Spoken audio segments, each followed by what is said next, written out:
uyo obi na ubisa obi ade na nipa ne mfa mawa pe kutre baako ubehye ni so ambe se kutre gina dan ho a de bia oyesi oboniti sei enti unya kutre a ye wa mamra a ye beye a ye di kutre n baako sie ewo nsio anu be bia nsio ewo fam Michelle bossa bibia obebisa obibia no se ka akwa na obisa nipa na ode be ma se dan na opese nipa ni toma wa obeto ama se bibi na ope fi obi ho na webisa na onfa ma uyo obi na wa abraboni nkoyia penkosua baako anamienu usole ahomacha enkasa obi aho kasa nkosua ne ho ne ka ne hawa brabo ewo nkosua ne ho se uba na kola no enya hwande anase onyi papa umense yale abonu sei kakra wa yesi penkosua flongu Empefone ahwefo ye mama kwaba enede so edeba Kabacha TV so eneso emredru se yede yendada dwumedi a eye amamrefie ena edebremo mbutaya ewo sa dwumedi echi eni se emrebre atwem ne ho se ye nananom ede amamre eni amane ene didu omu dwuma omu di dwuma so ye ho se esi omu ye eni ti emre ya ye wo mu ye ho se ye enema yaba yapo amamre no nti Kabacha TV ye de ato ye ho so se ye bechen oman ne munyina na fe amamre a ye ja di tu ho no ye besa akofa ababiom se ne be ya ye besua ade e de film se ne be ya ye nkwala no so ebenya ade papa bi e de free ye na amamre enemu eniti se ene wu first time o hwe yen ewo station so nya ohwe Kabacha TV ti mesre se obe subscribe wi na watwen kakra adom be beba ewo screen ase na fe wa mia adom ne so fiti ene eko video fufuro bia ye de beto ye channel no so no only first person ousan ebeka afi so ye wo Facebook no se Kabacha TV nya obe ya ne se obe like Facebook page no na afi wa share video no e de amaye o share wi a comment bia ewo no jai eto mai asembi se bia opesa obisa no de jai to ibeyi anu e de amount sanso e na ye wo TikTok ni se Kabacha TV share video no enfama ye na obi a onini e share e wo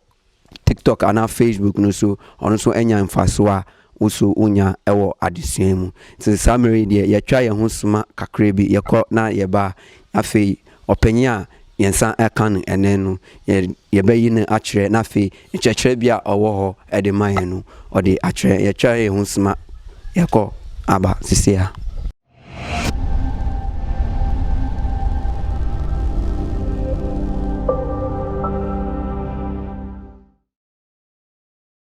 Okay, mpanyimfo ahwefo yesama mwakwa aba biom e de ba Kabacha TV so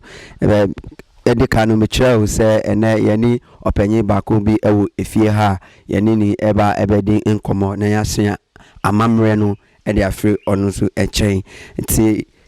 summary de yebo apin na afi encheche bia ewo ho no ode amai opanyi anope yema akwaba ede ba Kabacha TV so yo mijusu misuma makwaba okay ye hu ye pa ye jiri se wo so hu nanu madum ti mi hu ye pa okay enanu nanka ye ni wo papa ena eba be edi ene adusia nanso ye ba ye no ya mabitu no panyifo ma ye ti asese obi ni ho a obi wo ho ye papa eni ho ye san kan nti ye ni mi se odi bibia ajaw ana se ncheche bia ono ede be man no odi amount se fama yen ene ye na hwefo nti anope ye bo apen na fi ncheche bia ewo ho no na odi atudwa ede amai yo minu ya mema akwaba se waba asyoye ana tagwe havo Kabacha asyoye ni dika ne mebo midin ye frame bali okay eye na na bapenya oni ho amina mehwefie ma no ni amepese misre adofo ni ahwefo nyina ne se aha eye amamra fie na me a mitina hai mi ye obi a misu mi wona na echi a ti se akola mi sua ade kakra enei metimi etina aha na se wetimi ama mekonya se mintina ha na minkyerekye nyama ba ko mienu bim ni amepese mika kire ahwefo nyina ne se uyo obi a na se uyo akola a wo ba na wo pese osua ade a fa obuo ma wo papa na fa obuo ma wo mpanyifo na udi obuo ma wo ma nyama eye secret a ekita wo nyina no Michelle bo se obetimi ayeden on betimi akyerɛw na wamfa obu ene ahombra se amfa ma o papa ne wo panyifo a ebeye din se o papa betimi akyerɛw enye sanka minya sa akonya yi entina ha na mre nti muba midam ase na misanso mama ko aba yo ti ahwefo yani bali a owo yen papa togbe avokabacha ne nemu ene na edi nkomo ene anopen nti ene yabe dru ho ne ewo ho no fatodwa amfaman yo mimpese me kasa bebre mimpese me kire niama so bebre sisi ania mehu anase wo hwe ya asitina obehu se sisi a niama ayedian ma obia nti me kire niama ba ko mienu bia wo ya de tonfo anase wo ye dwadini a wo so di be eyeden edbe chichire ho a ebia okodwa anase okoton ade a niama be yeden abekoye ama o kakra nti min kasa bebre no me kire ade ba ko mienu bi pe me hu se ya mebo ni din e wo twemu but yen ye friend adoglo ana lizard kutre uyo obi na ubisa obi ade na nipa ni mfa mawa pe kutre ba ko ube hye ni so an obe se kutre gina dan ho a de bia oyesi oboniti sei enti unya kutre a ye woni ma ba ko mienu bia obehwehwe aka ho aha ye kwan ho frame papa na waba ye nya sa kutre ne ye nya sa ne ma ba ko mienu ne ka ho a ye wa mamra ye beye a ye di kutre ba ko sie ewo nsio anu bebi a nsio ewo fam Michelle bossa bibia obebisa obibia no se ka akwa na obisa nipa na ode be ma se dan na opese nipa ni toma obeto ama se bibi na opefi obi ho na webisa na onfa ma Michelle bossa sa nipa no uye sa de pepepe a ode sa de ne be den ede be ma nti o cheche mu no umayete asese kutre no ewo dan ho a ebo ni ti konko se kutre ebo ni ti sa ede ene ekire se unipa da se ni de uka bibi chiro bi na oyese ya that means se waji watum enti amamre na ye ba beye no san se ye di kutre na ye a de bia oboni ti sei no nia ye di beye ama no hwini ho obebisa nipa na onjintum onpupu ni ti da obeye nia open ama amamre kwan so enti ye nto ase na afensu me pese me kire ade ba ko mienu efa nkosia ho uyo obi na wa abraboni nkoyia penkosua ba ko anamienu usole ahomacha enkasa obi aho kasa nkosua ne ho ne ka ne hawa abrabo ewo nkosua ne ho ne fa twetwe ho nyina fa twetwe ho se na meyi fin meyi boni meyi ade ya fin bia o me hu meyi ni nyina afi me ho ne fa nkosua no fa boho enu si ade ba ko a me pese me kire nti o ka ahomachi no ahomachi time important ahomachi bia from 4:30 to 5 wan kasa obi aho otimase na wakoye sa amamre no obehu se nyama nkoyie kra na ebe start se ebe ye kakra ena bi wo ho nso a nyama no nkoyie a amfiwa ebia na efisunsun bi ni ye na de bia ne am pese meka se uye obi na se u start abrabo na abrabo no ekoyie ansa na du be bia enkoyie no kai hu se bia na nantie na nantie no bibi etwun ebe ekyire nti bomodi ase ube fa kwan bi so na se ube kɔ nananom ho akɔye nhwehwemu ahu se den na ekoso ma brabo mu ana den na ye ade ha ma brabo enti anema enkoyie ana ukɔ nie hintan a enti abrabo ne nkoyie no nananom be yi di akyerɛ ho na wabomodi aye den aye ho adwuma na abrabo ne siwie nti ewo nkosua na afem nkosua ni de yenim se ewo colors bibiri yewo kokko afie nkosua wenya afie nkosua pe abrofu de ibi but we pe apene ye fita okay fa di wa mama ye fi ho a em se me ben ahabanti me kire bibi fi sa ahaban we hu ahaban we ewo yen ewe kasam no ye frɛ no michi ana tetemalima minim ni twi kasa uye atofo ana uye dwadifo na uton ade uye business partner uton uye business na niama nkoyi a kope sa ahaban we soliko ni ho ye wo bibia ye be yama no na wasre no na wakane how a kyerɛ saa haban we die wankasa na obeka wankasa obetimi aka ade egu haban so ubepe queens ubenya shire ana powder udi queens no beto ase na udi shire no apiti so aka se waba ni ho se muawe ni na opena ukodwa yento ade nyama nkoyie ukita nyama na esi usisa na wasan de abefie ukane sawe a uba be paniche se udi ubesre no so onko boaw wadi ton na wa titi kakra se ya ko yama manin fi uyam na fi wi a fa hye o lavintem ukodwa sra kakra na hu senia o market ana odwa no ebekono was ahaban we so time odi be frɛ na ensheda anytime but ubekwa na edika ubekwa kokra na to ho say anopa ana nyumre na ubekwa akotia anopa no kokra na to ho say nia media be crown entity na fie enwumre meba abeka ma asem bi a kyerɛw ntenu any specific time but ubetimi aye no uye kofie na kotina ha 2-3 hours na san koni ho ansa na nia wo no kobona mane ansa na wati ahaba na abeyam nti yemfa ni se obi ehwe program no nipa no eni Ghana o abrochi ahaban we so eni omuchen ewo ho kwan ben so na nipa no ebefa enya sa ahaban menua enye ahaban we kura na betnya solve sa problem no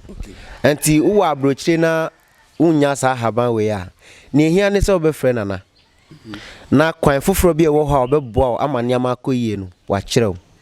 nanso wo Ghana ha na haban benudi a ene we lucky na se wa untimi nyenso a bomodi a ne frɛ nana na waba na soye uba obekyerɛw nya obeya ma bibia akoyie ena sa haban kru yi a yemfa ne se ukyerɛ papa na wa kyerɛ boni bia na wiri how ukunu how ana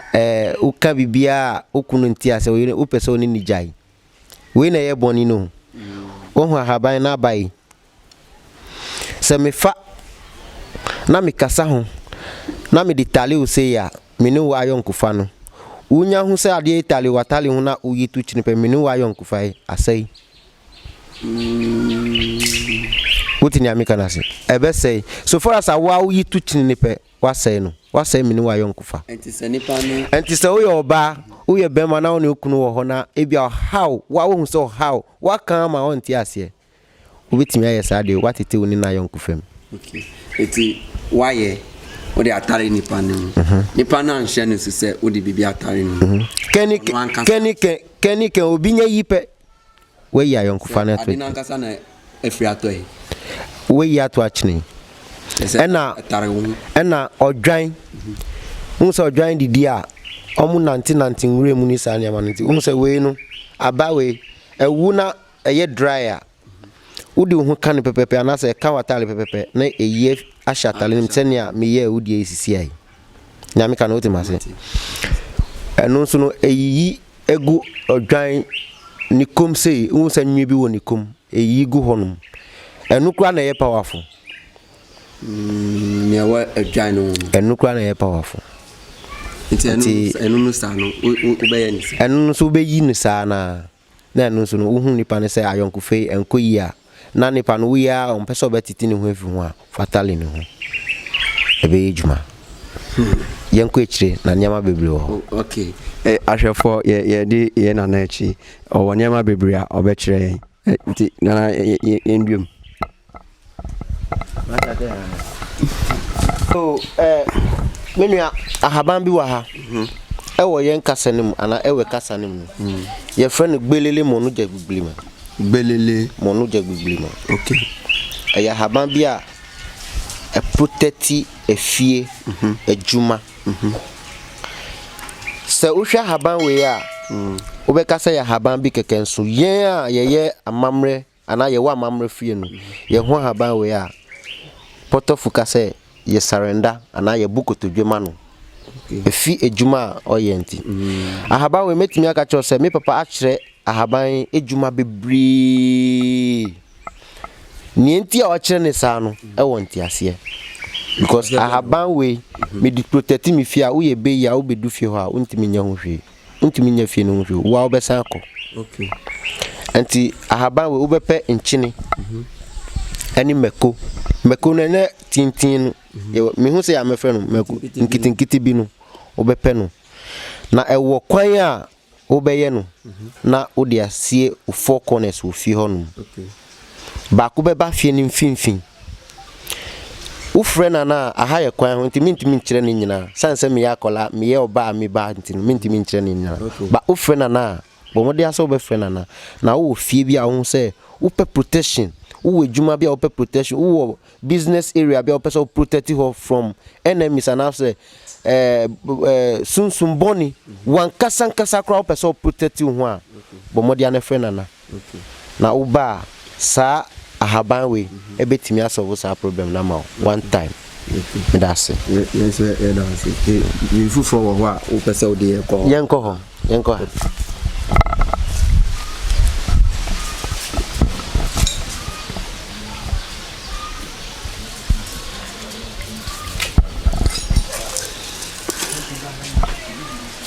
say ubaha ahaban bi wa ha okay your friend Vivima ubetimi afre no totonkuje aban na abaso no meba ma menkyerɛ okay eso aba etisen ni red and black okay nti wo hye ne so sa ahaban we eye ahaban bi a wa hondi papa empo se wo akola fufuro oba obema na wo pese sa akola no owa hondi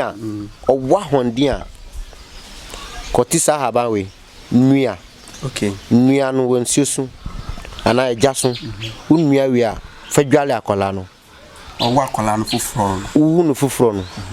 fadwale akola no udi dwale akola na menua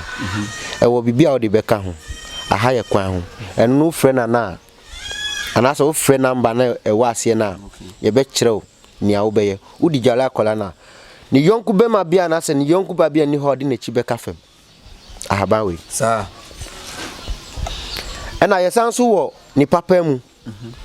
so wo ya warefo okay wo yonku bia on peso beti wase